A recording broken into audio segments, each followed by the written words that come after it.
لبيك اللهم لبيك لبيك لا شريك لك لبيك إن الحمد والنعمة لك والملك لا شريك لك.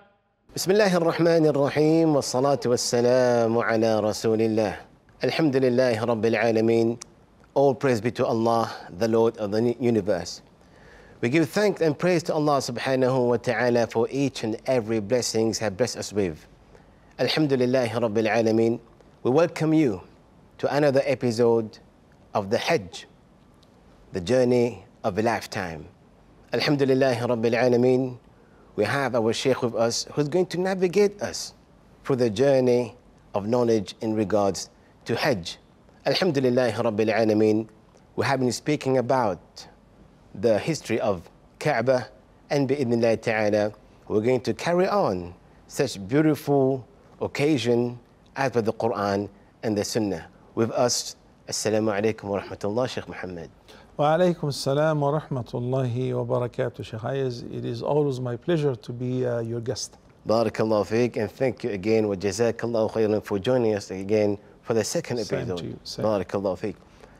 Shaykhna, before we start, usually there are people who they feel very low and disappointed due to their inability or capability of taking the journey towards Hajj. They see people getting ready to go for Hajj and they have the feeling they're not able to do so. What's your advice to these kind of people where they have the yearning of going there, but due to their financial or physical state, they're not able to do so? What advice can we give them, Shaykh? Well, first of all, let's look into the mandate of Hajj. All right. The reference is in Surah Al Imran, chapter number 3, verse number 97. The Almighty Allah stated, وَلِلَّهِ عَلَى النَّاسِ حِجُّ الْبَيْتِ مَنِ اسْتَطَاعَ إِلَيْهِ سَبِيلًا. Look at the mercy of the Almighty Allah presented in this verse. Hajj is a duty, Hajj to the ancient house, is a duty that people owe the Almighty Allah. Those who can afford the means. All right. Affordability or istita'a here refers to not only the financial affordability, health-wise. They are healthy, they can travel, they feel safe and secure, safety, and also financially capable without burdening their families or leaving them deprived or stressing them in order to go for Hajj, or running short in some other areas with regards to their financial responsibilities towards their family members just to go for Hajj. No, it's with ease. Man istata'a ilayhi sabila. If you can afford it, if you have the means, then it is compulsory. Okay. Besides that, you're exempt. You're exempt is not something that people say, oh, good luck, I'm exempt. No, no. This is similar to, and during the Battle of Tabuk, and that is presented in Surah At-Tawbah, chapter number 9, all the companions wanted to join the Prophet ﷺ. It's such a huge army. But the Prophet ﷺ doesn't have rides for all of them. Each 3 and 4 companions used to take turns on the back of one mount. Subhanallah. So some of the companions came and the Prophet ﷺ said, you're not going to walk for over 1,000 kilometers. No. You know, you're not going to walk so much. So he said, unfortunately, I don't have rides for you. So they turned around and their eyes were overflowing with tears. Yes. So the Almighty Allah said, وَلَا عَلَى الَّذِينَ إِذَا مَا أَتَوْكَ لِتَحْمِلَهُمْ قُلْتَ لَا أَجِدُ مَا أَحْمِلُكُمْ عَلَيْهِ تولوا وأعينهم تفيض من الدمع حزنا ألا يجدوا ما ينفقون. There is no blame upon those who came. They wanted to join you, but you couldn't afford the ride for them. So you said, sorry. They turn around. You send them back. So as they were turning around, their eyes would overflow with tears because they cannot afford the means. They don't have the financial means. Then when the Messenger of Allah was returning from the Battle of Tabuk, he said to his companions, Inna bil Madinati nasan. Indeed, there are some people in Medina, they didn't join us. You didn't cover any distance, you didn't climb a mountain, you didn't go through a valley. Allah. But they were with us, not physically, spiritually, morally. Sharakukum al-ajr. They shared the same reward. They got the same reward like you, even though they didn't set a foot outside Medina. The companions traveled 15 days to Tabuk and another 15 days returning. And they stayed in Tabuk for 20 days. Total, we're talking about 50 days. They encountered a great deal of hardship. Those who were in Medina and they did not set a foot outside Medina, they have gotten the same reward. How? The Prophet ﷺ said, when the companions asked how, he said, حَبَسَهُمُ الْعُذْرُ. They had a valid excuse. If somebody doesn't have the means to go for Hajj and his heart is yearning to go for Hajj, there is also Hajj, but for the hearts. For the heart. We all know the reward of migration, but migration is seized by migration from Mecca to Medina after the conquest of Mecca. So the Prophet ﷺ said, لا هجرة بعد الفتح ولكن جهاد ونية. Sometimes you make migration by abandoning sins. That's a migration. From evil to the truth, from falsehood to al-haq, from wickedness to righteousness. I cannot afford the means to go for Hajj. My heart goes with the Hujjaj. Allah. Performing Hajj. Habibi, the Prophet ﷺ said, صيام يوم عرفة أحتسب على الله. Fasting on the day of Arafah, I anticipate that it forgives the sins of the past year and the year to come. Allah. There is no other deed that forgives the sins in advance. Subhanallah. But fasting on the day of Arafah. La ilaha illallah. Hujjaj, those who are in Arafah, are not allowed to fast on the day of Arafah. It's so true, yeah. Subhanallah. So I'm not performing Hajj. But you know, when we go for Hajj, we hope that He will forgive our sins and will come out of our sins and will become as pure as the same day they were born. Okay, fast on the day of Arafah if you cannot afford to perform Hajj. La ilaha illallah. And then not only the sins which you've committed in the past, but also the sins of the year to come in advance will be forgiven. Isn't this amazing? Subhanallah. Finally, the Prophet ﷺ said, من هم بحسنة فلم يعملها كتبت له حسنة كاملة.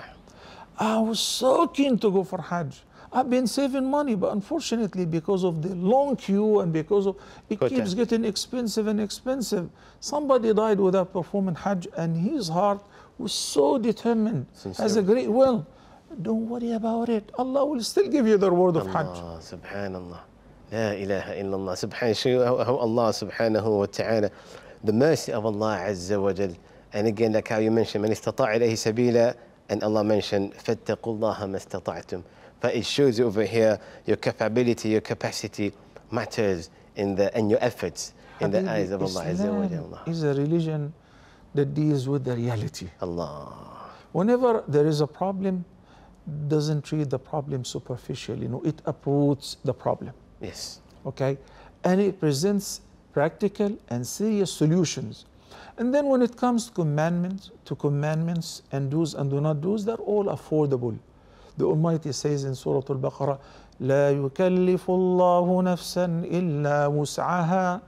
So this verse of Surah Al-Baqarah and the other verse that you quoted of Surah Al-Taghabun, they go hand in hand. Subhanallah. Initially in Surah Al-Baqarah, Allah said, generally speaking, Allah does not lay any commandment or ask anyone to do anything that is not affordable, that is beyond their capacity.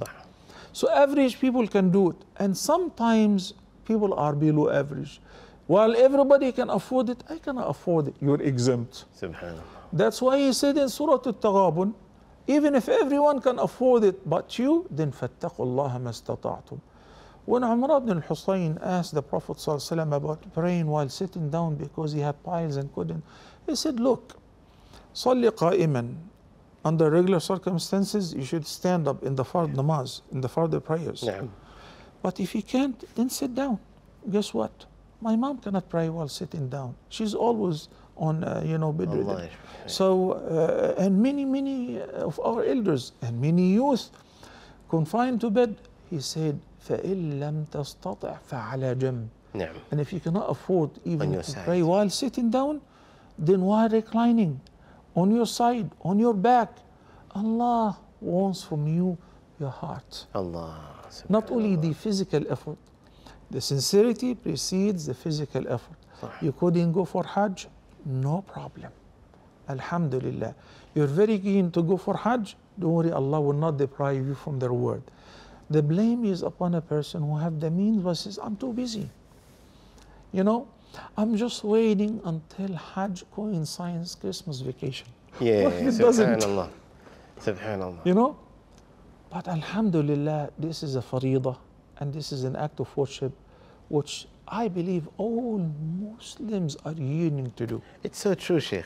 One of the concepts that many people have, like, you know, the Prophet Muhammad said, take very good care of your youth before you come old, of your health before you become sick. For one of the things that we see in Hajj as well, please correct me if I'm wrong, that we see people, they wait for the time, during their youth, they would exert their energy in going for holidays and vacations, and then they will keep the Hajj after they retire. And at that time when they get over there, doing their tawaf and sa'i becomes very hard to them, because perhaps their health are not allowing them to do so, and maybe their age as well. For subhanallah, as you mentioned, Sheikh, I think this is something that we have to, by the time we are financially, physically, and the route is safe as well for us to go, it becomes wajib straight away. Am I right, Sheikh? You're absolutely right, but let me tell you what. The main reason behind that, because I'm not doing my job properly. I'm not doing my homework. I will explain to you what it means. Every year before Hajj, I give a khutbah a month before or so, talking about the virtues of Hajj. And what do you get when you perform Hajj, etc. As far as forgiveness of sins, as far as even whatever you spend on Hajj will come back even more. In the sound hadith, which is collected by Imam Tirmidhi, the Prophet ﷺ said, with regards to Al-Hajj wal-Umrah, ينفيان الفقر والذنوب كما ينفي الكير خبث الحديد والذهب والفضة. Performing tabi'u بين الحج والعمرة, not only the faridah, but if you can afford to do it even more and frequently, because indeed they remove sins and they prevent poverty. Subhanallah. They enrich in you, the quality of going for Hajj. So then I meet people say, Wallahi Shaykh, I heard this khutbah and I booked Hajj and I was not even planning to go for Hajj this year. So why I'm saying that? Because of me and people like myself, we're not doing our job properly. You know, whenever it is the season, we need to prepare people mentally. There are a lot of wealthy people who may give their zakah accurately, 2.5%. Yeah. When you speak about the virtue of spending more, making it 5% or 10% and giving examples, not only of Abdul Rahman ibn Auf and how much he used to get as a result of giving in a charity, of even today's examples. Then somebody says, who's a multimillionaire, I already ordered the accounting to make it 5%. And next year I asked them to make it 10%. Allah. I like what you said. You know what Allah the Almighty said about that? وَذَكِّرْ فَإِنَّ الذِّكْرَى تَنْفَعُ الْمُؤْمِنِينَ. Remind, indeed the reminder will benefit the believers. Instead of keep telling people off and offending them, let's speak about the virtue, the fada'il of Hajj, of every good deed. You will find people coming forward. Subhanallah, so true. When we speak about Islam, non-Muslims come to Islam. When we remind Muslims about their duties towards Allah and what do they get as a result, they come back to Allah subhanahu wa ta'ala. So I'm taking advantage of this episode and this program to remind everyone who may be watching right now, if you still have a chance, do not waste it. Even if you've done Hajj before, man hajja falam yarfuth walam yafsuq raja'a kayawmi waladathu ummuh. What other act that you can do that will, will stop time and completely reboot your system? Subhanallah. Newborn baby. Will put you back to the moment that you were born. But guess what? that will not also delete the good deeds. All the good deeds that you've done, still there stated. Yes. This is very selective. Anything that was wrong, bad, mistake, or haram, or dislike, or makruh will be completely deleted. It will never show up in your record anymore, including the major sins if you quit them. Yes. رَجَعَ كَيَوْمِ يُولَدَتْهُ أُمُّهُ. The day you return from Hajj, when you do Hajj properly and you avoid committing sins or violating your ihram, mashallah, you shall return home as pure as the same day you were born. Subhanallah. So that is for minor sin and major sin if you have quit the major sin. Absolutely. There are a lot of ahadith talking about forgiveness, such as من صام رمضان إيمانا واحتسابا غفر له ما تقدم من ذنبه. Observing fasting during Ramadan out of faith and anticipating the road from Allah will erase all your previous sins. What sins? Minor sins. Minor sins. What about major sins, such as adultery, Fornication. fornication, stealing, Stealing. false testimony, drinking, Magic. right? Magic, bribery, riba. So if I fast and I go for Hajj and I do whatever I do and I'm still maintaining some of these major sins, still dating girls and committing an illicit acts, will they be forgiven? Why? Why will they be forgiven? Forgiveness is contingent on recognizing that I've done something wrong, then feeling remorse and immediately quitting. Allah. And making a covenant and a strong promise, no more. Even if you happen in the future to redo it. But right now, I'm so determined, I will never do it again. At that, you'll get the full package. Allah. Subhanallah, Shaykh, at that, having into mind, saying that Allah subhanahu wa ta'ala remove all the sin you've committed, and linking this to the verse in Surah Al-Furqan, إِلَّا مَنْ تَابَ وَآمَنَ وَعَمِلَ فَأُولَٰئِكَ يُبَدِّلُ اللَّهُ سَيِّئَاتِهِمْ حَسَنَاتٍ. So when do we get this? When Allah subhanahu wa ta'ala turn all the bad deeds that we have done into good deeds? Well, the ayah explains. Among the traits of Ibadur Rahman, the chosen servants of the most beneficent, the most merciful, that وَالَّذِينَ لَا يَدْعُونَ مَعَ اللَّهِ إِلَهًا آخَرَ. They do not associate nor invoke with Allah others in worship. MashaAllah. وَلَا يَقْتُلُونَ النَّفْسَ الَّتِي حَرَّمَ اللَّهُ إِلَّا بِالْحَقِّ. They do not commit murder, except in the case of justice and equality in punishment. Okay? وَلَا يَزْنُونَ. Nor do they commit adultery. MashaAllah. Those are Ibadur Rahman. And then he says, وَمَنْ يَفْعَلْ ذَلِكَ يَلْقَ أَثَامًا. But whoever does so, indeed will receive a severe punishment. What kind of punishment? يضاعف له العذاب يوم القيامة ويخلد فيه مهانا. So he shall receive double the torment on the day of judgment, especially if he did not repent in this dunya, nor did he receive the adequate punishment.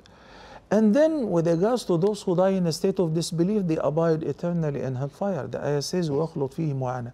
إِلَّا. I love this illa. Allah. I love it so much because it saves us. Illa, except whom?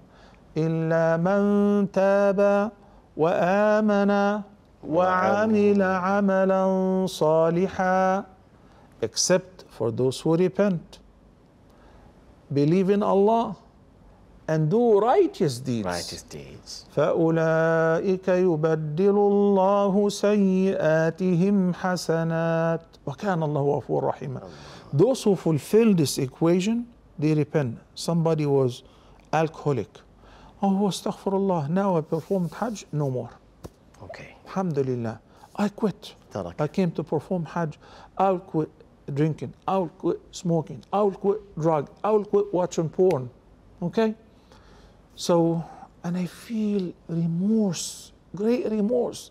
I feel very bad that one day I disobeyed the Almighty Allah. I couldn't believe myself. I used to do this. So this sincerity in feeling remorse, along with making a promise that you will never do it again, and furthermore, as the Prophet ﷺ said in the sound hadith, وَأَتْبِعِ السَّيِّئَةَ الْحَسَنَةَ تَمْحُهَا. follow the evil deed with one which is good, it shall erase it. Yeah. Okay, and there is a reference in Surah Hud, also, I believe, ayah number 114 in this regard. We'll get back to it shortly, inshallah. But here, فَأُولَٰئِكَ يُبَدِّلُ اللَّهُ سَيِّئَاتِهِمْ حَسَنَاتٍ. Somebody who've committed so much sins, if you look at it, it's like a huge pile of sins, mountain of sins. After fulfilling the conditions of this equation, repentance, belief, and doing good, right, yes, deeds, Allah will convert this mountain of sins into mountain of good deeds. Allah subhanahu. This volume of sins into mountain, same volume of Good deeds. good deeds. La ilaha. وَكَانَ اللَّهُ غَفُورًا رَحِيمًا. And Allah is ever forgiving, oft forgiving, most merciful. Look, the Almighty says in the Quran, وَاللَّهُ يُرِيدُ أَن يَتُوبَ عَلَيْكُمْ. Allah wants you to repent so that He will accept your repentance. Allah. إِنَّ اللَّهَ يُحِبُّ التَّوَّابِينَ وَيُحِبُّ الْمُتَطَهِّرِينَ.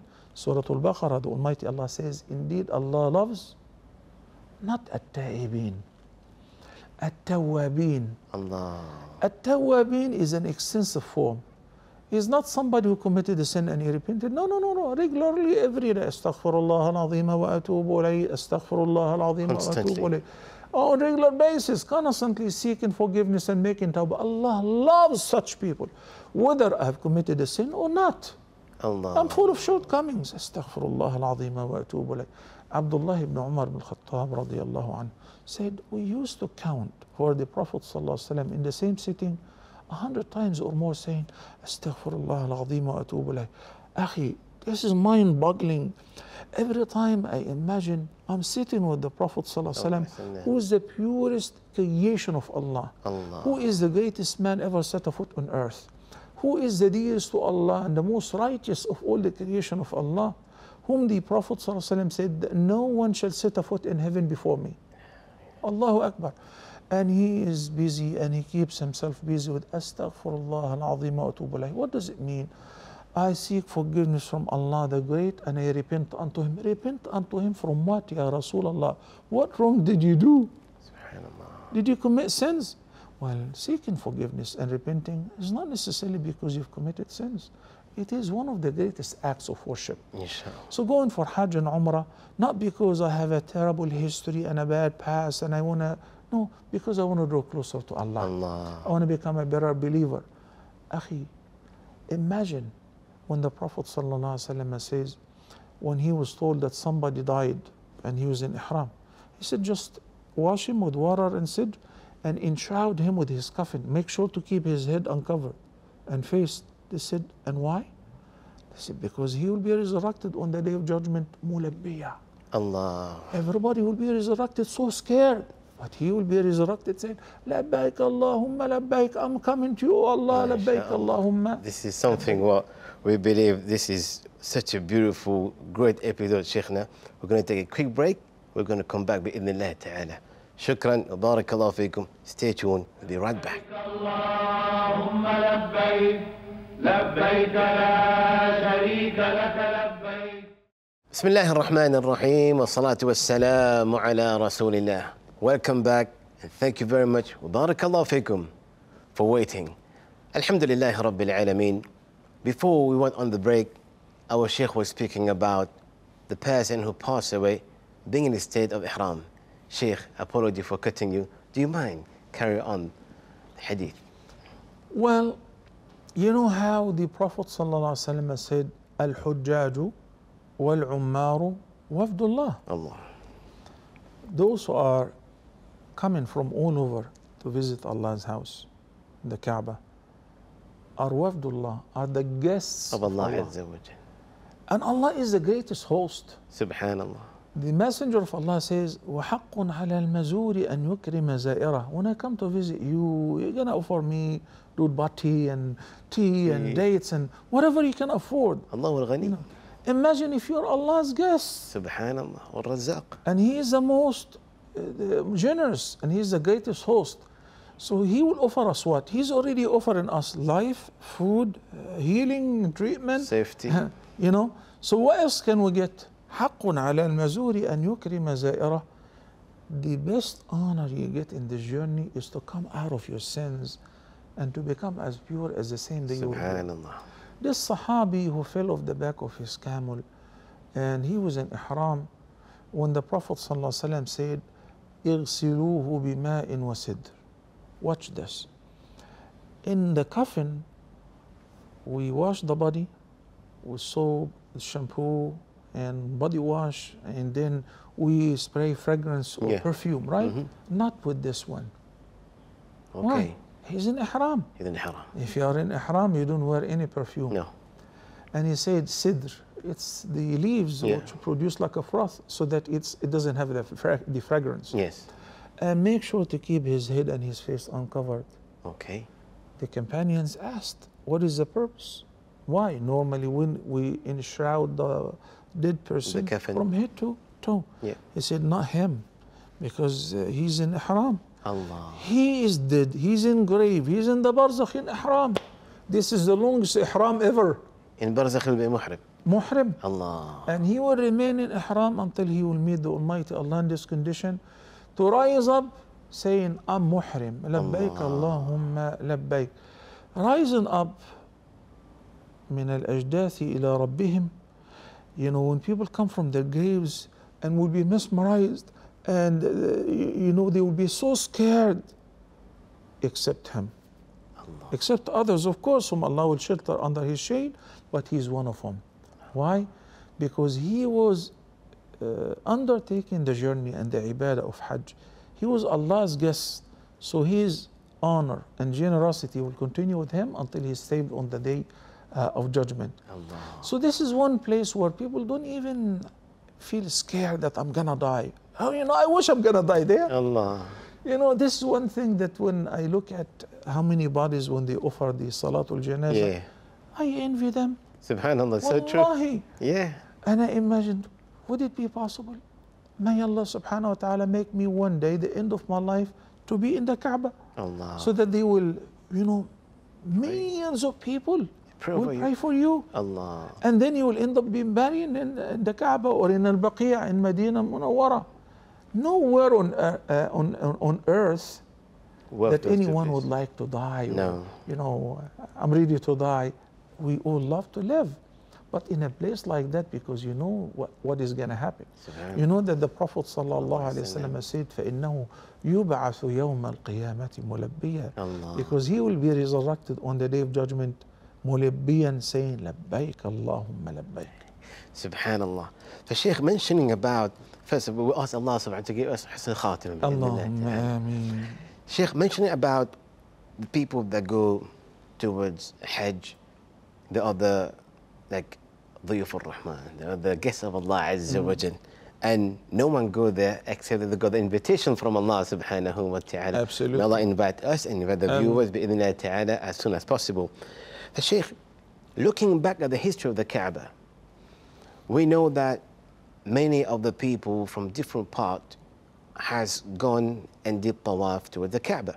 So after Ismail alayhi salatu wasalam passed away, and we know at that moment there was no prophet that came in that area. So the moral values of Islam and the preaching of Tawheed and the stability of Tawheed was vanished a little bit. And then we found out that idols started to be put around the Kaaba and the ritual of Hajj changed. How did that start, Shaykh? We always know that this is the house of Allah Azza wa Jal. And then people coming in there, you just mentioned the Dhuyuf al-Rahman, the guests of Allah. How did that actually happen?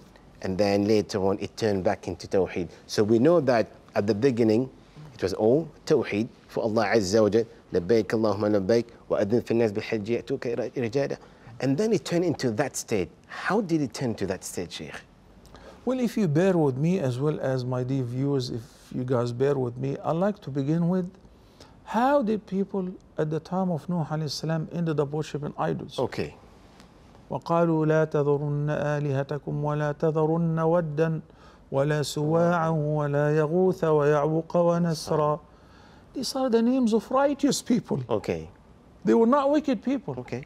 The idols that people used to worship at the time of Noah, peace be upon him, were actually after the names Yes. and the images of righteous people. Yes. Right. Shaitan, doesn't come to a person who prays and says, no, you should quit praying. Doesn't come to a righteous person who has a wife and family, so you should try adultery one time. You should try drinking. No, no, no, no, no. Allah said, لا تتبعوا خطوات الشيطان. Subhanallah. Shaitan will mislead gradually one step after another. When some of those righteous people died, they said, we want to commemorate the remembrance. We want to be reminded of the righteousness. So some came up with the idea that what if we carve their images? So every time we see Wad or Suwa' or Yaghuth, we say, you know, these guys were very righteous. We need to follow their footsteps. Sounds good? Okay. So they did so. Okay. Shaitan is very patient. His aim is to mislead as many of us. It doesn't matter how long would it take, as long as by the end he will achieve his goal. So generations after generations, people have forgotten what are those things until he made them convinced those are simply gods on earth, intermediaries between us and the biggest God whom we cannot communicate with. Yeah. In Surah Al-Zumar, they said, ما نعبدهم إلا ليقربونا إلى الله زلفى. Same. When the flood came and demolished everything on earth except the believers along with Nuh alayhi salam on his ark, and life started brand new, what happened to those idols? They have been buried under the mud. Until one time, one of the chieftains of Mecca, namely Amr ibn Luhay al-Khuza'i, who was a chieftain of Khuza'a tribe. Satan guided him to where the idols were buried. Allah. He dug them out.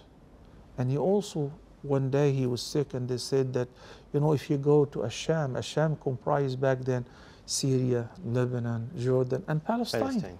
You know, it is the land of the revelations. And so they said, if you go to Asham, you can find a remedy. He went to Asham also. And he was treated. And they said he saw them worshiping idols. They said, you know, whenever there is a drought, we use our idols so that the rain would come. We invoke them. Can I have some? Sure, take as many with you. So he introduced all of that to the Kaaba for the first time. Arabian Peninsula. Wow. And he placed them around the Kaaba. What is this? When the chieftain is misled, many people will be misled. So he put them around the Kaaba. And he said, you guys, you know, we cannot communicate with God directly. So present your needs to them, they will communicate your needs to God. ما نعبدهم إلا ليقربونا إلى الله زلفى. These are our means of approach to the Almighty. And gradually people have even forgotten about the Almighty Allah. And they started worshipping those idols to the extent that there was around the Kaaba when the Prophet ﷺ conquered Mecca and started removing the idols, they counted 360 idols. Allah. The number of the days of the year. 360 idols around the Kaaba. In addition to inside the Kaaba, gods, deities, false deities, statues, idols. That this is how paganism was introduced. In the hadith, the Prophet ﷺ said, I have seen Amr ibn Luhay al-Khuza'i, and he was dragging his intestine in hellfire. Allah. Why? Because he's the one who introduced paganism to the peninsula after there was pure Tawheed. Do you mean that the millah of Ibrahim and Ismail have been forgotten? No, it has been altered. Like the people of the book have altered their religions. So they used to perform tawaf, but not to the Almighty. All right. They used to say labbaika, but not purely to Allah. Okay. The idols as well. You know that the Prophet ﷺ have adopted a son before Islam, which is Zayd. Zayd ibn Haritha, whom he gave him his name, Zayd ibn Muhammad, and that was abrogated later on. Zayd ibn Haritha said, even before Prophet Muhammad was commissioned with the prophethood, when we used to perform tawaf like everybody does, you know, this is the heritage of Ibrahim alayhi salam. At every corner of the Kaaba there were major idols like Allat, Wal-Uzza, wa Manat, you know, Isaf, wa Na'ila. So people had to touch at every corner one of those idols Okay. for the blessings. Then Muhammad, peace be upon him, warned me. He said, don't you ever touch any of them. So Prophet Muhammad, even before he was commissioned with the prophethood, His fitrah. until he was 40 years old, he never touched an idol. Allah. He used to perform tawaf, and when people touched the idols, he didn't. He said one day, I said, let me see what is going to happen. Why is he asking me not to do what everybody else does? This is before he was a prophet. So once I touched one of the prophets, this is when he got very mad at me. I said, didn't I warn you not to touch any of them? Well, that was the norms. Everybody used to do it. So for Prophet Muhammad sallallahu alaihi wasallam, he was divinely protected against paganism since his childhood. Subhanallah. ألم يجدك يتيما فآوى ووجدك ضالا فهدى, and so on. So basically, paganism was introduced to the peninsula gradually through introducing the idols via Amr ibn Luhay al-Khuza'i. Then later on, people have become so attached to the idols that everyone would have his own idol, that they wouldn't travel without having an idol with them on the ride to guide them. That was their GPS. That was their guide. If one didn't have God and he was in a hurry, he will make even God out of date ajwa. To that extent. Subhanallah. How much people were misled. Before Prophet Muhammad sallallahu alaihi wasallam was commissioned with the prophethood, he said, إن الله نظر إلى أهل الأرض عربهم وعجمهم فمقتهم إلا بقايا من أهل الكتاب. This is a very important hadith. He said, indeed Allah the Almighty looked at all the people on earth, the Arab and the non-Arab, and he disapproved and abhorred them all because of their misdoing and associating others with Allah in worship, except some of the remnants of the people of the book, the Jews and the Christians. Yeah. Some people like Waraq ibn Nawfal and others were maintaining, true monotheism. Ibrahim, yeah. But otherwise, and even some in Mecca were maintaining the Abrahamic faith. Yes. The millah of Ibrahim alayhi salam, Hanifan Musliman wa lam yakun min al-mushrikeen. But generally speaking, everything has been altered. Everything was inclined into polytheism somehow. Yeah, subhanallah. And you could see as well that the way of they were doing the tawaf, so the ritual that we have now, it seemed that they had the same thing, but they were doing it for different objectives. Even the tawaf, as you were mentioning, they were saying labbaik, but not to Allah Azza wa Jal. And their way of doing the tawaf was without clothes. Am I right, Sheikh? Well, there are a lot of facts with regards to tawaf or umrah or hajj pertaining to this era. For instance, Quraysh. Yes. Always perceived themselves the custodians of the haram. Yes. And special people chosen by God and so on. And that's why when people come to perform pilgrimage, the major hajj, they used to go to Arafah, Muzdalifah and Mina, maintain the same procedures. رَبَّنَا وَأَرِنَا مَنَاسِكَنَا. But in addition to associating others with Allah in worship, in this manasik, Quraysh used not to go to Arafah. Their hajj is without Arafah. Why not? They said, because we are the custodians of the haram. Arafah is outside the sanctuary of Mecca. It's not from the haram. It's not in the haram, yeah. So they would only stay in Muzdalifah. Muzdalifah, Mina is from the haram. Yes. And people in Mina, by the way, when you pray during the days of Mina, in Mina, each prayer is better than 100,000 prayer anywhere else. Also in Muzdalifah. But Arafah is outside. You know how when we want to do another Umrah, if you are in Mecca, you have to go to what people think only Masjid Aisha. Oh, not necessarily. Any point outside the sanctuary of the Haram.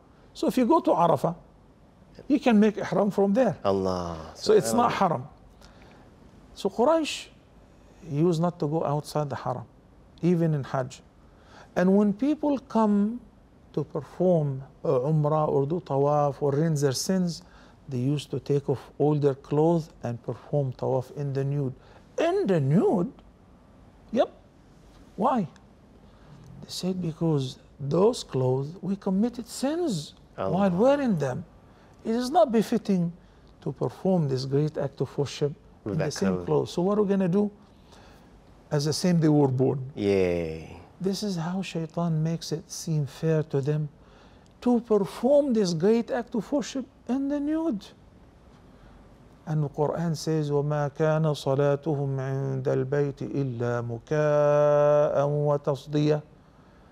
We, when we perform tawaf, we say, لَبَّيْكَ اللَّهُمَّ لَبَّيْكَ. When we make the ihram. When we perform tawaf, we say, لا إله إلا الله وحده لا شريك له. We say, رَبَّنَا آتِنَا فِي الدُّنْيا حَسَنَةً. All the supplications, they represent monotheism. صح. But these guys used to say, لبيك إلا شريكا هو لك تملكه وما ملك. Yeah, we here come to you all alone, but you and your partners, whom you own and what they own. And Shaitan made it seem fair to them to associate others with Allah in worship, assuming that we're not good enough to communicate with Him, so communicate with those deities in order to take us closer to God. And instead of saying labbaika Allahumma labbaik, instead of saying the kalima of the tawheed, instead of invoking Allah, their worship was whistling and clapping. Yes. Muka'an wa tasdiyah. Until, alhamdulillah, Allah saved humanity and sent Prophet Muhammad sallallahu alaihi wasallam, and in a matter of a few years, he cleared of all this disbelief and idols and paganism and removed it completely from Mecca and from Subhanallah. Even when we look at how it was back then, the Tawheed, and then went into the Shirk phase. For Shaykh, it is mentioned that between that phase and the time the Prophet ﷺ came to 2,500 years approximately. So in these years, these kind of practice were there. You know, the practice of shirk and the practice of going around the Kaaba in this manner. And at the same time, the way they would sacrifice. So if we look at all these rituals, Shaykh, it seems that they are following the step of Ibrahim alayhi salatu wasalam. But at the same time, they're not doing it the way, with the proper intention. Like, for example, they would slaughter. But the way of slaughtering was not for the sake of Allah. Yes. Which is special stones, okay, similar to the idols. Yes. That they slaughtered in the name of their idols. Okay. Seeking the blessing of, you know. During the Hajj time. Well, during their Hajj, or even before or after. وَمَا ذُبِحَ عَلَى النُّصُبِ. Yes. Allah the Almighty, when He quoted what is forbidden for us to consume, He said the dead meat, etc., etc. Yeah. And what was sacrifice on these nusub, stones, particularly to sacrifice the animals upon, indicating and representing paganism. Allah. It's not permissible to eat such meat. So they altered the religion of Ibrahim alayhi salam completely.